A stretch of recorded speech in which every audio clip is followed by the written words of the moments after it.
wal mursalin Sayyidina wa maulana Muhammadin wa ala alihi wa ashabihi wa man tabi'ahum bi ihsanin ila yaumiddin. Rabbi shrah li sadri wa yassir li amri wahlul 'uqdatam min lisani yafqahu qawli. Allahumma 'allimna ma yanfa'una wanfa' bima 'allamtana wa zidna ilman fi ilmina subhanaka la ilma lana illa ma 'allamtana innaka antal alimul hakim. Yang kami muliakan segenap pengurus Masjid Baitul Maghfirah yang dirahmati oleh Allah Subhanahu wa taala, para tuan guru, para imam, tokoh-tokoh masyarakat, tetua kampung, bapak-bapak, ibu-ibu, hadirin hadirat yang insya Allah semuanya dirahmati oleh Allah Subhanahu wa ta'ala.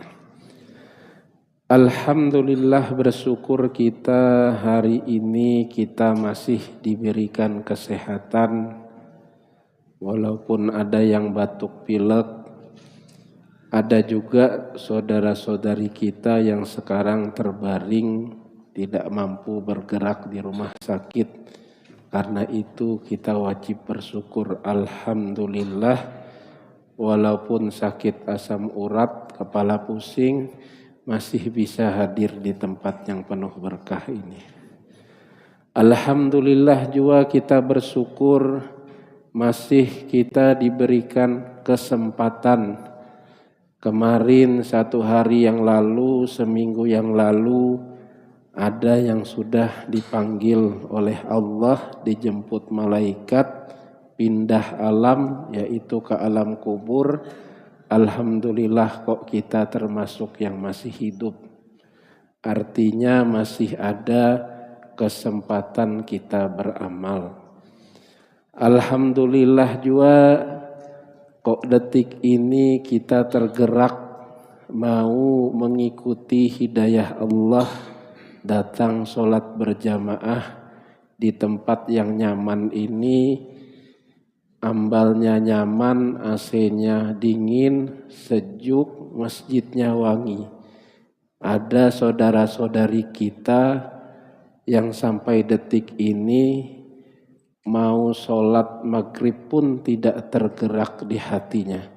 Pokoknya malam hari ini kita alhamdulillah. Jadi tidak usah berpikir rumah tingkat 4, mobil mengkilat nanti saja. Yang 3 ini saja sudah alhamdulillah. Ya Pak ya, alhamdulillah. Ibu-ibu alhamdulillah juga Bu. Walaupun tidak ada makanan di dalam kulkas, pokoknya alhamdulillah. Salawat dan salam semoga selalu tercurah kepada baginda Nabi besar Nabi Muhammad sallallahu alaihi wasallam. Mudah-mudahan dipanjangkan umur kita, diberikan langkah rezeki anugerah untuk dapat berziarah ke makam Rasulullah.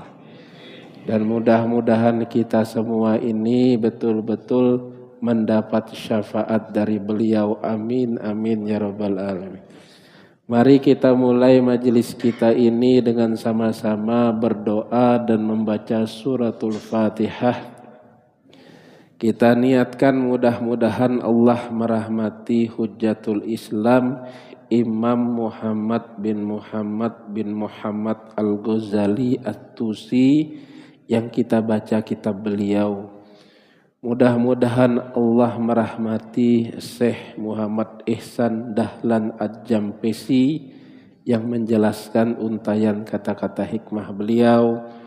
Mudah-mudahan Allah merahmati para alim ulama, para habaib, para masyayikh yang memperjuangkan agama Islam.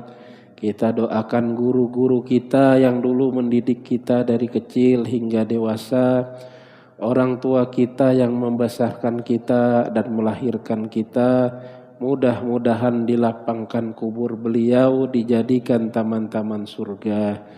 Mudah-mudahan yang masih hidup beliau dianugerahi kebaikan hingga akhir hayat beliau. Jamaah yang hari ini sakit kepala, asam urat tadi, mudah-mudahan cepat diberikan kesembuhan. Doa-doa kita diijabah, hajat-hajat kita dikabulkan. Mudah-mudahan rezekinya yang sempit diluaskan, hatinya yang sempit juga mudah-mudahan dilapangkan.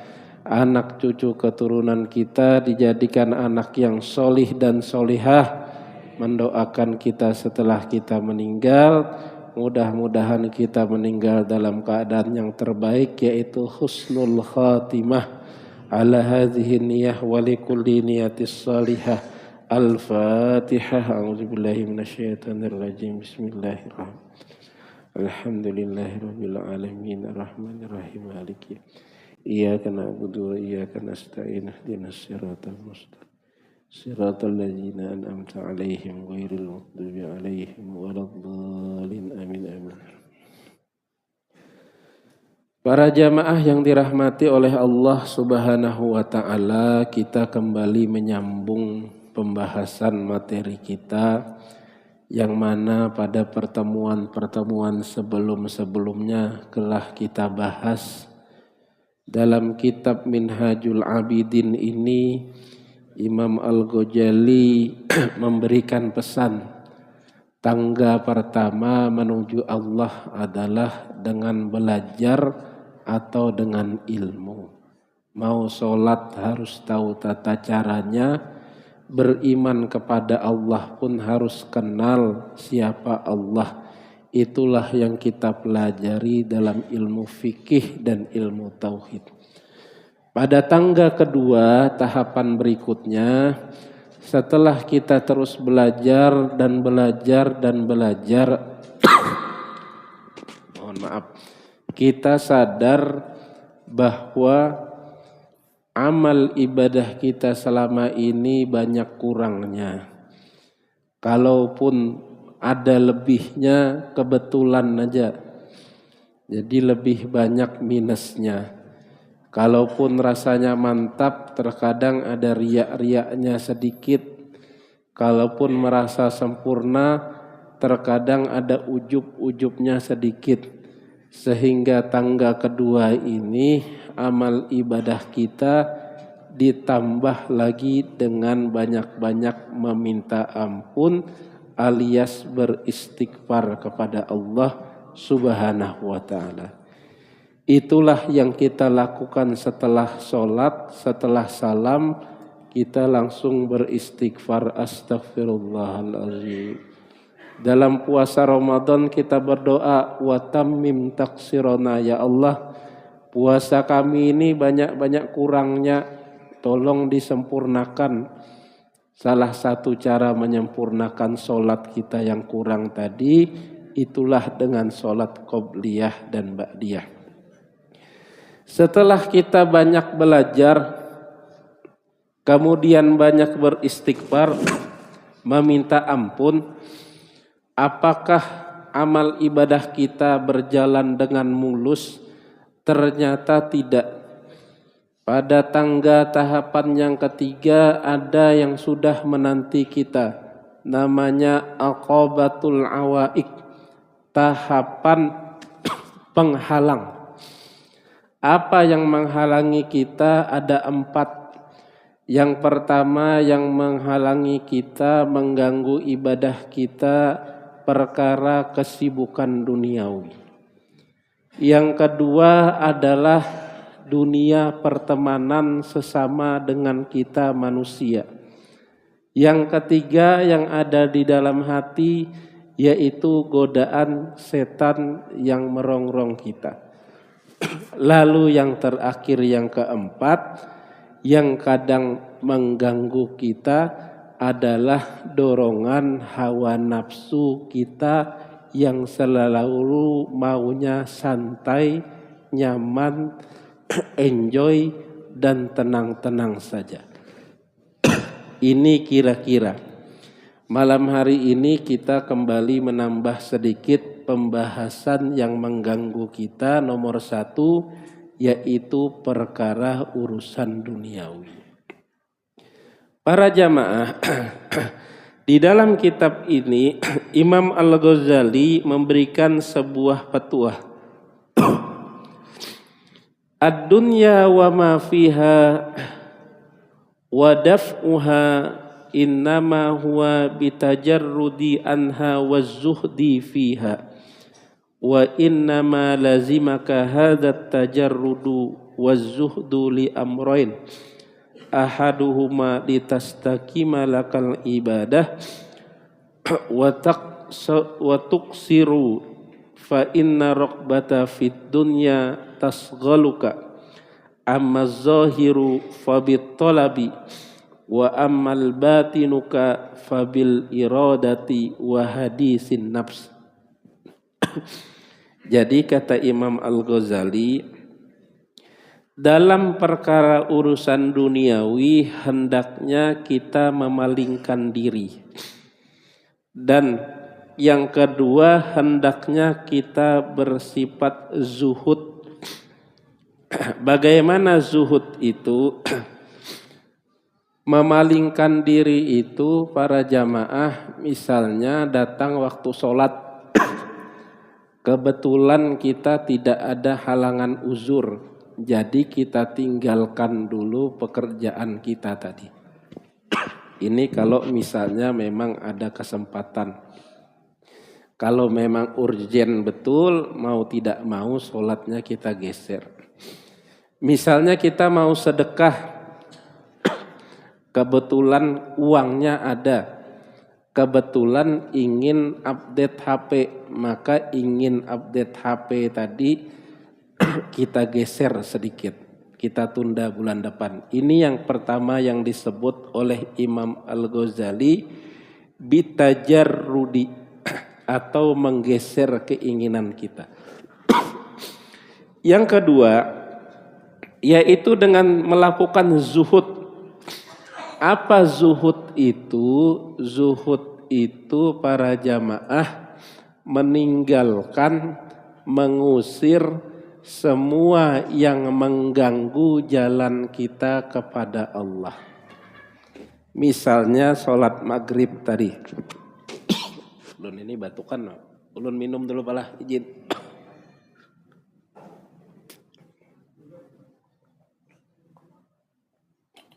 Ini kebanyakan makan sambal. Kira-kira manusia ini sambal disalahkan malah. Padahal dasar nafsunya yang mau makan sambal. Nah itulah kita ini. Apa zuhud itu? Zuhud itu memalingkan, bahkan termasuk membenci semua yang menghalangi jalan kita menuju Allah. Contoh mudahnya, tadi kita sholat maghrib. Pas rakaat pertama, pas baca surat Al-Fatihah, imam, ibu-ibu kepikiran apa dimakan malam hari ini. Maka kulkasnya kosong. Maka bapak ini lambat datang malam ini. Kalau ada acara yasinan aman. Kira-kira. Itu perkara duniawi yang menghalangi kehusuan atau kehadiran di dalam diri kita. Nah itu disingkirkan. Itu pengertian mudah zuhud. Rakaat kedua, ini episode yang kedua bapaknya lagi. Ibunya ini masak apa sudah dibelikan ayam tadi. Kok tiap hari masaknya sop aja. Sop sayur, besoknya sop sayur, besoknya sop sayur. Malam hari ini harus sop ayam. Ini misalnya aja. Itu harus dipalingkan. Itu zuhud paling mudah. Sebelum kita naik ke zuhud yang lain. Karena para jamaah, kalau kita lihat dalam kehidupan kita ini, kita itu kadang beribadah mendekat kepada Allah, kadang kita sibuk dengan perkara duniawi. Nah, zuhud yang paling minimal itu pas kita beribadah, sholat, baca Quran, baca Yasin, itu kata guru kami itu mbok yao matanya membaca, mulutnya mengucap, tapi hatinya juga tertuju pada apa yang dibaca dan yang diucap. Nah itu. Kira-kira nanti kita latihan pas sholat isya. Latihannya. Jadi nanti habis sholat isya baru kita rakaat pertama lulus tesnya. Rakaat kedua lulus. Rakaat 3, 4 lulus. Rakaat 3 lulus. Nah, rakaat 4 baru kira-kira apa yang diingat itu. Malam ini ada pasar malam. Pentol bakar nyaman ini malam-malam ini. Apalagi ada bosnya ini baru datang. Ini kira-kira. Nah itu zuhud yang paling bawah Pak. Sebelum kita bicara zuhud yang atas-atas. Kalau zuhud yang atas-atas itu kan para ulama menjelaskan contohnya. Tidak terlalu gembira dengan rezeki yang kita dapatkan. Tidak terlalu sedih dengan rezeki yang hilang. Wah ini berat ini. Susah kita ini Pak. Kalau dapat, ini kan sebentar lagi awal bulan. Nah kalau masuk di rekening tidak berbahagia atau tidak terlalu berbahagia. Susah ini Pak. Bahagia pasti kami ini. Apalagi anak istri di rumah bahagia betul. Sekalinya hilang kan Pak. Salah kirim kantor ini. Gara-gara. Nah ini susah. Makanya kita belajar zuhud yang bawah aja dulu. Yang paling bawah tadi ya kata ulama dalam syarah Al-Hikam itu minimal pas kita beribadah itu bisa mensinkronkan. Jadi lisannya berucap, matanya misalnya kita yasinan, baca yasin gitu kan. Baca yasin dengan arisan misalnya. Matanya membaca, mulutnya mengucap, pikirannya mengingat yasin.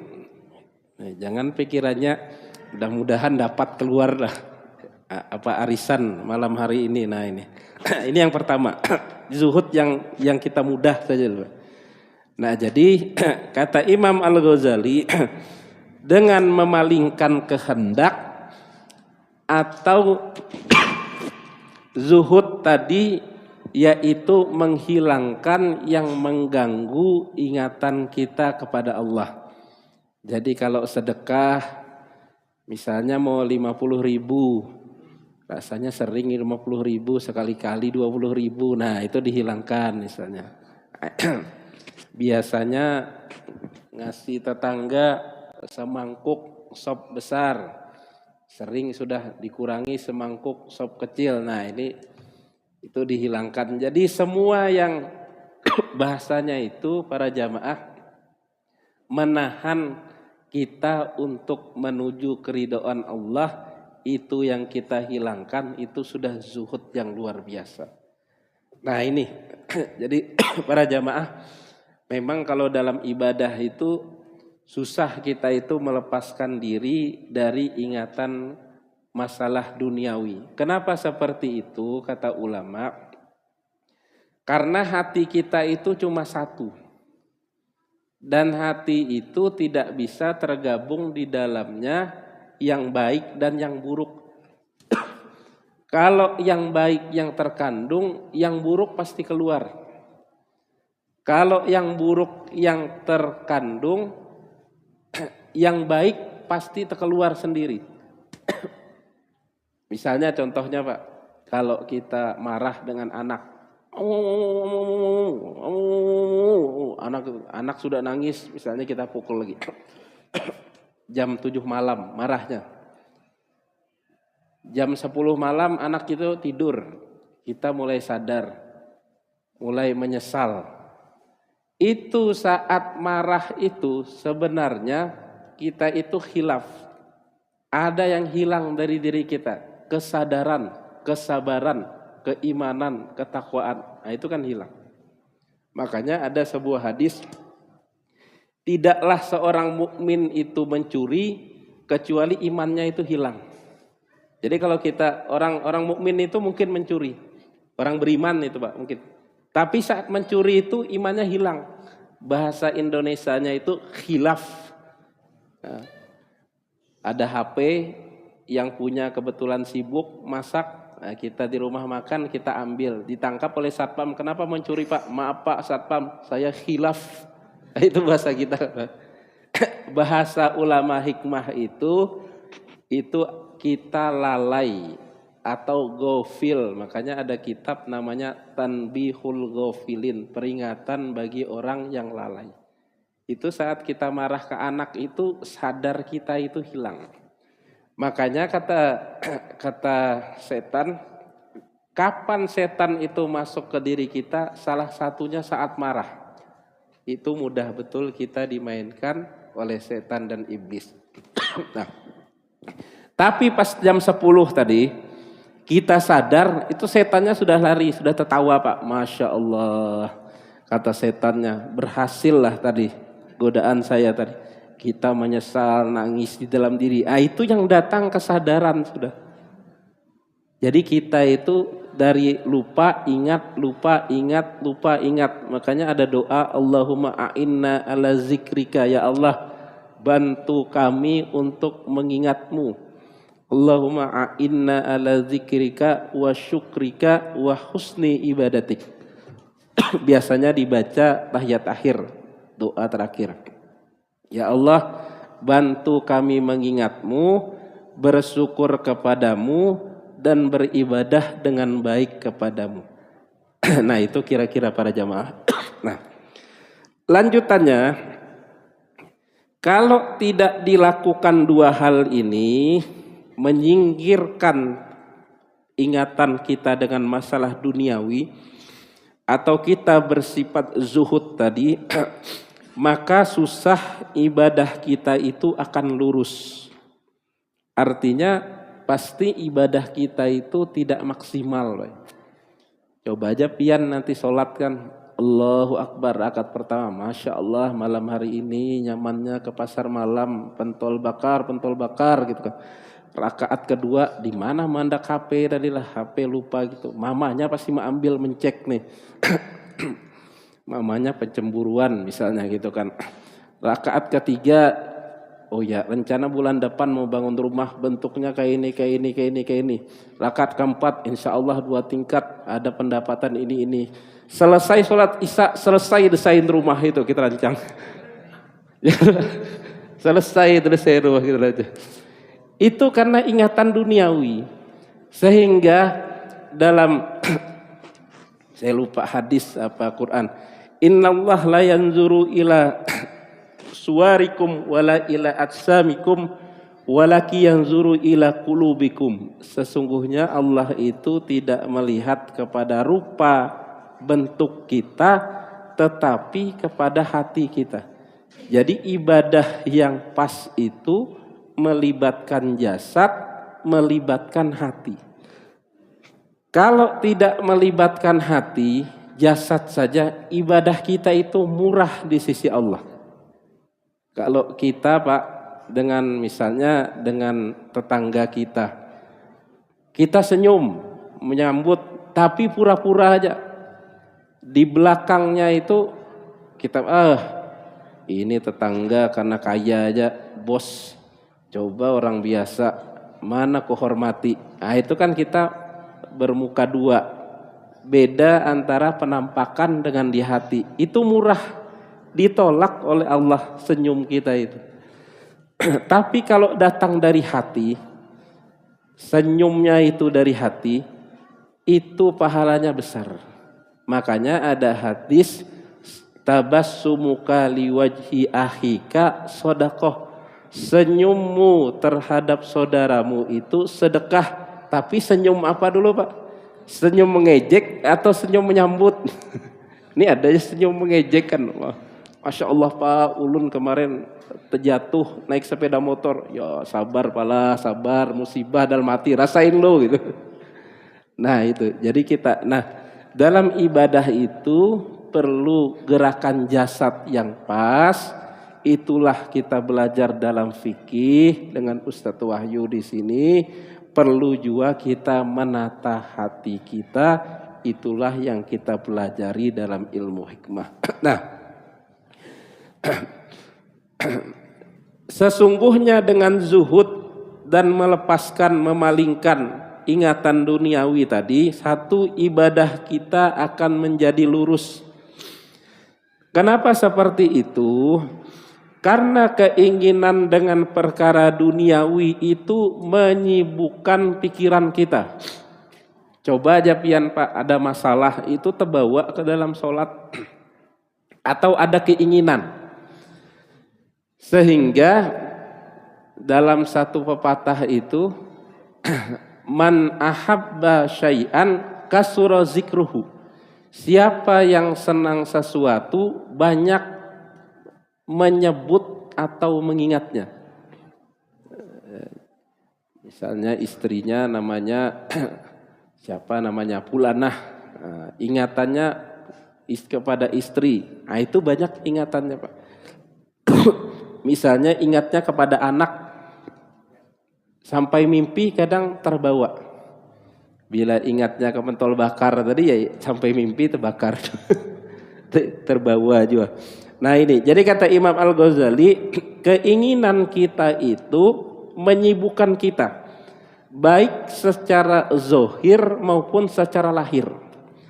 Secara lahir, secara zohir, secara lahir, kalau kita ingin sesuatu, kita pasti mengejarnya. Nah, secara batin, kalaupun kita tidak mengejarnya, itu akan bahasanya itu tersirat di dalam hati kita, terbawa di dalam pikiran kita. Jadi misalnya mau pentol bakar tadi, kalau melihat bara ingat pentol bakar misalnya. Kalau melihat kecap ingat pentol bakar. Ini yang nyaman aja Pak biar kita tidak menghayal yang aneh-aneh.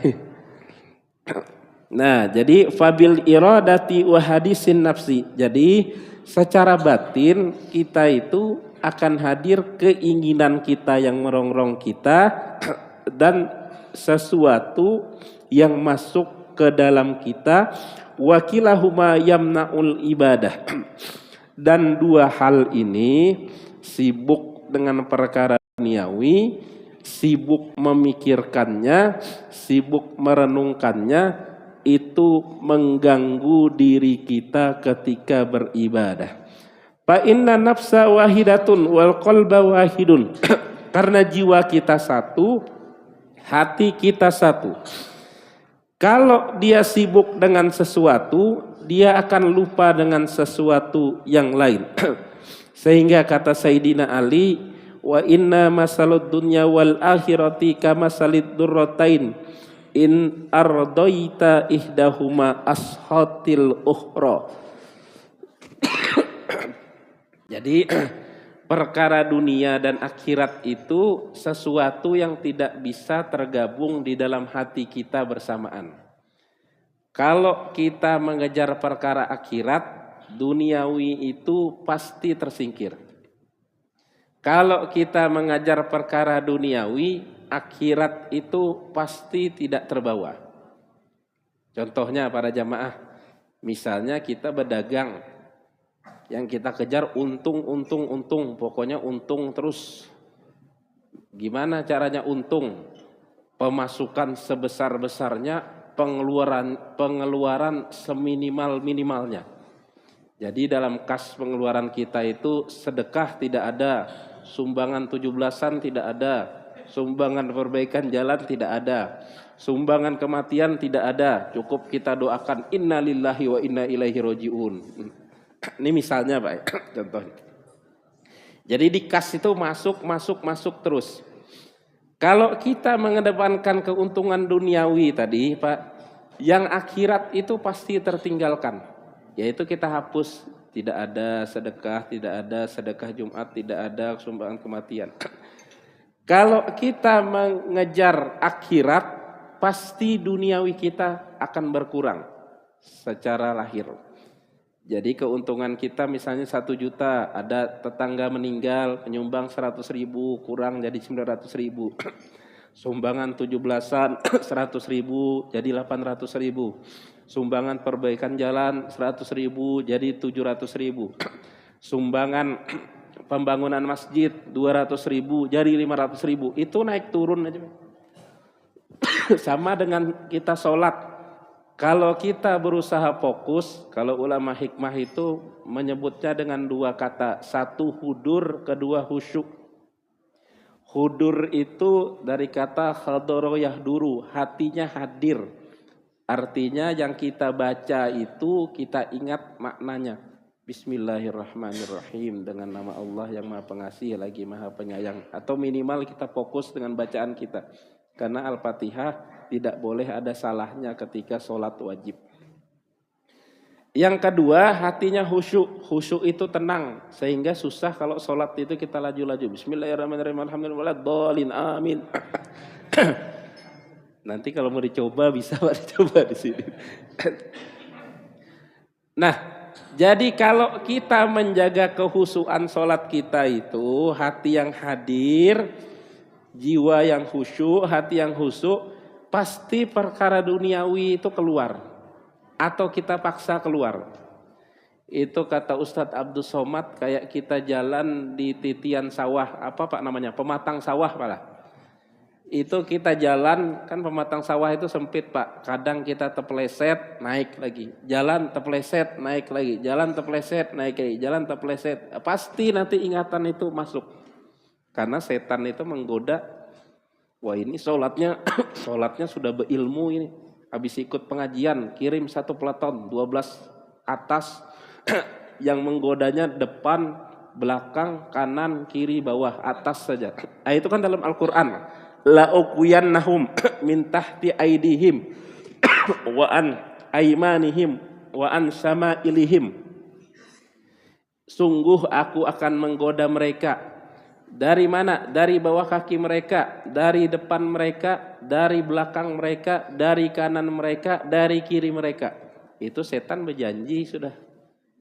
Apalagi pas kita sholat. Kalau kita bekerja itu setan santai aja. Ini biar aja bekerja ini. Nanti lupa diri sudah pasti lupa sholatnya. Saat sholat itulah kayak apa dipalingkan. Sehingga kata Imam Al-Ghazali, kalau mengisi dengan ingatan akhirat, dunia itu pasti tergeser. Ingatan duniawi. Tapi kalau kita isi dengan perkara duniawi, akhirat itu pun tergeser. Nah, itulah makanya kita di sini dalam urusan perkara duniawi tidak meninggalkannya tapi digeser.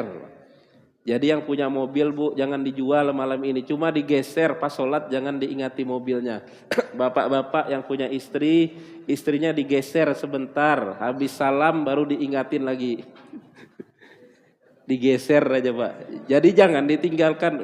Kata Ustadz ditinggalkan, kita cerai aja. Nah itu salah kaprah lain seperti. Jadi tidak berarti kita zuhud itu miskin, tidak pakai baju, tidak usah kerja, tidak. Justru Islam menyuruh kita kaya, karena kaya itu mampu membantu orang, bisa bersedekah, bisa umroh, bisa naik haji 2 kali kayak Haji Muhyiddin. Nah itu kan. Jadi bukan artinya kita meninggalkannya, tapi kita menggesernya. Nanti ketika kita selesai dengan amal ibadah, maka kembali lagi kita sibuk dengan perkara duniawi, itu tidak masalah. Nah, kata Imam Ali, sesungguhnya dunia dan akhirat ini seperti seorang laki-laki yang punya 2 istri. Kalau kita memberi istri yang pertama, maka istri yang kedua cemburu. Kalau kita memberi istri yang kedua, istri yang pertama menjadi marah. Ibu-ibu, ini ada dalam kitab Bu. Jadi saya enggak ngarang, takut saya disidang sama ibu-ibu. Apalagi kalau majelis jamaah. Ini ditulis oleh Imam Al-Ghazali. Wa inna masalad dunya wal akhirati kama salid duratain. Nah, dunia dan akhirat itu seperti 2 istri. Kalau satu kita kasih keriduan, pemberian, maka yang satunya akan marah. Ini sebenarnya perkataan Sayyidina Ali, Pak. Jadi Sayyidina Ali yang berkata, tapi ditulis oleh Imam Al-Ghazali di kitab beliau. Wa annahuma kal masriki wal maghrib, dan keduanya seperti timur dan barat, biqadri ma tamilu ila ahadihima aqradat anil akhar. Seperti barat dan timur, sejauh mana kita cenderung kepada salah satunya, sejauh itu juga salah satunya akan meninggalkan kita. Jadi bapak-bapak jangan bingung, kayak apa ini duniawi kita kerja. Kita ini memang banyak memikirkan duniawi. Jadi kerja jam 8 hilang, jam 5 sampai rumah kecapean, malam kemudian makan pentol bakar tadi dengan sop ayam tadi kan, habis itu tidur, besok itu lagi Sabtu Minggu kita istirahat. Kayaknya seperti itu rutinitas. Jadi kapan mengingat Allahnya? Saat sholat itulah kita mengingat Allah.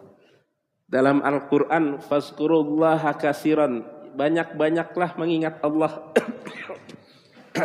Alladzina yazkurunallaha qiyaman wa qu'udan wa ala junubihim, yang mengingat Allah saat berdiri, saat duduk, saat berbaring terlentang dengan sisi pinggang sini, wa ala junubihim, wa yatafakkaruna fi khalqis samawati wal ard rabbana ma khalaqta hadza batila subhanaka faqina adzabannar.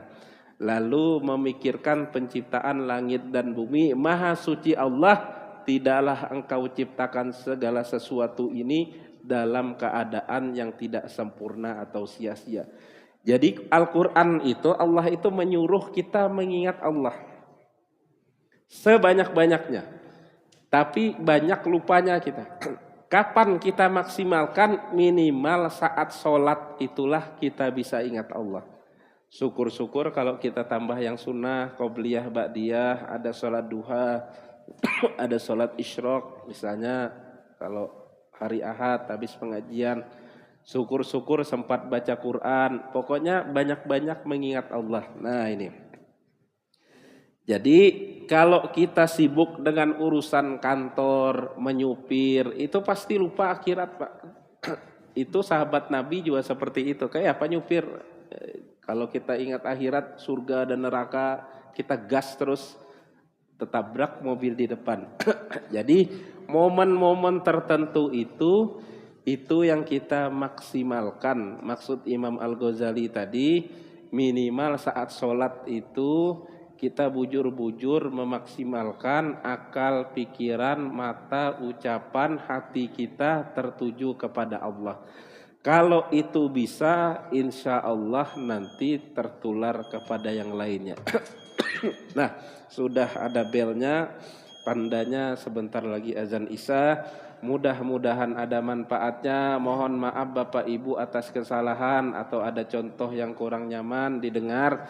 Mudah-mudahan kita semuanya bisa lebih mementingkan perkara akhirat kita. Wal akhiratu khairu wa abqa, dan sungguh akhirat itu lebih baik dan lebih kekal. Itu dalam surat Al-A'la. Kita berdoa bersama-sama. Bismillahirrahmanirrahim. Allahumma salli wa sallim ala sayyidina Muhammadin wa ala alihi wa sahbihi ajma'in. Allahumma arinal haqqa haqqa warzuqna ittiba'ah wa arinal batila batila warzuqna ijtinaba. Wa sallallahu ala sayyidina wa maulana Muhammadin wa ala alihi wa sahbihi wa baraka wa sallam. Wa akhiru da'wana anil hamdulillahi rabbil alamin. Wallahu ta'ala a'lam bissawab. Assalamualaikum warahmatullahi wabarakatuh.